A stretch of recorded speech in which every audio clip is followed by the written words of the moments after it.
북한이 지금 실시간으로 또 난리를 피우는 중입니다. 대한민국이 혼란을 맞이한 이 상황에 북한에서 지금 무슨 일이 벌어지고 있는지 정성산TV에서 소식 전해드리겠습니다.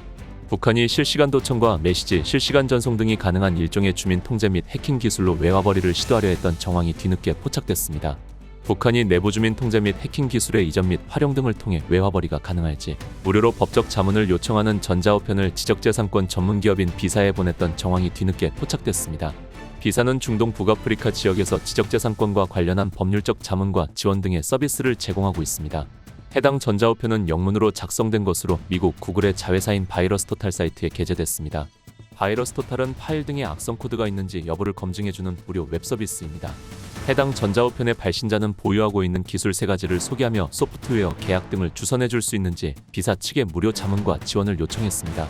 발신자는 해당 기술에 대해 안드로이드 휴대전화를 사용하는 대상의 위치, 통화, 메시지, 주변 환경 등을 원격으로 감시하도록 설계되어 있다며 해당 기술을 적용하면 실시간 도청, 현장 녹음 및 전송, 이동 경로 추적, 메시지 기록 수집 등이 가능하다고 밝혔습니다.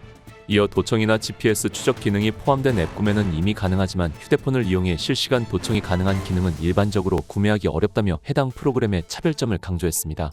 그러면서 해당 기술을 연인 간의 상호 감시, 자녀 사생활 보호, 직원 감시 등에 활용할 수 있다고 설명했습니다.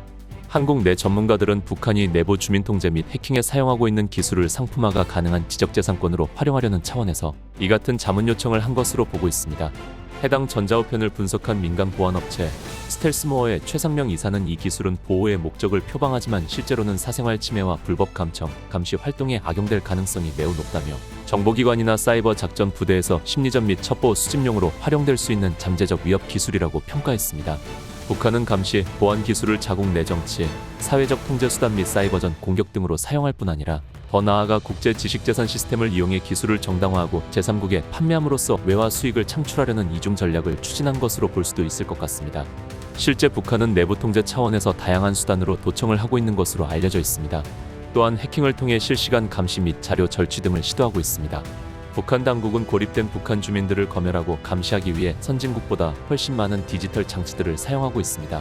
또한 해당 전자우편에는 안드로이드 APK 파일 보호 도구라는 기술도 소개되어 있었는데 발신자는 이에 대해 기본 소스 코드가 포함된 파일의 보호를 목적으로 한다고 설명하고 있습니다. 본래 프로그램의 무단 변조나 분석을 위한 보안 도구이지만 악성 코드 분석 회피, 스파이웨어, 은닉, 탐지 우회 등 다양한 방식으로 악용할 수 있는 기술이라며 실제로 악용된다면 보안 대응을 어렵게 만들고 지능형 지속 공격이나 사이버전에서도 활용될 수 있는 위험 요소라고 평가했습니다. 북한에서 정보통신 업계에 종사하던 탈북민들에 따르면 북한 당국은 내부에서 활용할 앱을 들여오거나 개발했을 경우 역공학을 통해 체제 위험 요소가 있는지 여부를 확인합니다. 따라서 안드로이드 APK 파일 보호 도구 제작에 이 같은 역공학 기술이 적용됐을 것이란 관측이 제기됩니다. 이 회사는 북한 정보산업성으로 통폐합된 것으로 알려진 최신성의 산하조직이지만 실질적으로는 국가보위성이 직접 관리하는 것으로 알려져 있습니다. 북한 IT 회사에서 근무한 바 있는 익명의 탈북민은 최신성 컴퓨터 기술화병 회사는 체제 보위 차원에서 북한 내 휴대전화 감시 프로그램 제작 및 관리, 북한 내에서 사용할 콘텐츠 검증 등을 전담한다며 이 회사가 통제, 감시 기술을 당국의 승인을 받아 상품화하려고 했던 것으로 보인다고 추정했습니다. 최근 북한 IT 기술자로 추정되는 인물의 컴퓨터 저장 파일 일부를 입수해 보도해드린 바 있습니다. 해당 파일들은 다크웹에 게재돼 있었는데 어떤 경로를 통해 유출된 것인지 주목됩니다.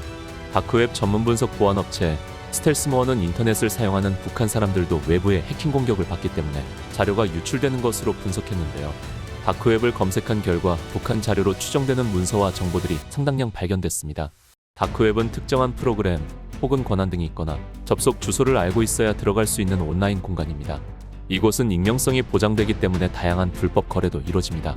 해킹 등으로 유출된 자료와 정보의 거래 및 유통도 이곳에서 이루어집니다. 최근 다크웹 전문 분석 보안업체 스텔스모어와 북한의 고유 IP, 즉 인터넷 주소에서 유출된 자료들이 다크웹에 얼마나 떠돌아다니고 있는지 검색했습니다. 북한의 고유 IP에서 유출된 자료가 있는지 검색해본 결과 160개의 계정 정보가 검색됐습니다. 가장 최근의 계정 정보는 지난 2023년 5월에 감염돼 유출된 것이었습니다. IT 개발과 관련된 사이트, 외주를 받은 사업 관련 사이트, 북한 내부에서 자체적으로 구축한 사이트 등의 계정과 암호 등이었습니다.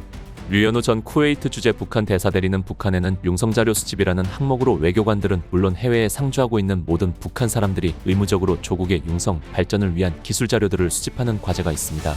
북한에서는 융성자료 수집을 굉장히 중시합니다. 그래서 외무성 경제협력국에는 융성자료 수집을 전문으로 맡아보는 부서가 따로 있습니다. 스텔스모어에 따르면 해커들은 불법적인 방법으로 탈취한 계정 정보 등 자료들을 판매할 목적으로 다크웹에 게재합니다. 해킹으로 한국 등 국제사회의 다양한 정보를 탈취하고 있는 북한도 해킹 공격을 받아 북한 안팎의 자료들이 유출되고 있는 것으로 보입니다. 북한 같은 경우에는 IP 대역이 많지 않습니다. 악성 코드에 감염돼 유출될 경우 피해자의 IP 정보가 해커에게 전송됩니다. 그래서 해커들은 유출된 자료를 다크웹에 공개할 때 어떤 IP에서 빼낸 자료라는 것을 명시합니다. 북한에서는 노동력 수출을 하는 것보다 해커들을 양성을 해서 외화를 벌어들이는 게 훨씬 북한에서는 이득이고 유엔은 북한이 대량살 상무기 개발 비용의 40%가량을 해킹으로 충당한다고 발표하기도 했습니다. 국가적으로 해킹을 하니 개인은 물론 엔간한 기업체도 당함. 국제적으로 제재를 가해야 합니다. 다음 시간에 뵙겠습니다. 정성산 TV 좋아요, 구독, 알림 설정 부탁드립니다. 감사합니다.